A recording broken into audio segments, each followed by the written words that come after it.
Hey, good evening, good people. এয়া মই আহি আছোঁ আমাৰ গাঁৱৰ ভাগৱত পাঠ অনুষ্ঠানলৈ। নামঘৰলৈ যোৱাৰ সুবিধাৰ বাবে এইদৰে ৰাস্তাত চাকি জ্বলাই থোৱা হৈছে দুয়োকাষে। আৰু এয়া নামঘৰৰ মূল বাটচৰা। ৰাতি লাইটৰ পোহৰে বেছিকৈও জ্বলাই তুলিছে। প্ৰজা পালনে ধৰ্মনিষ্ঠ বিশেষত প্ৰিয় আতি সবাতো গৰিষ্ঠ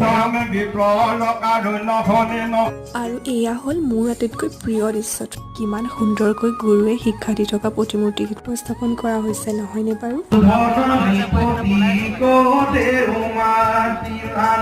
এয়া আৰু এক অধ্যায়ৰ সামৰণি।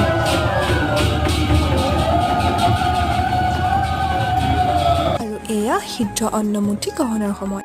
বাৰু আজিলৈ সামৰিছোঁ দেই।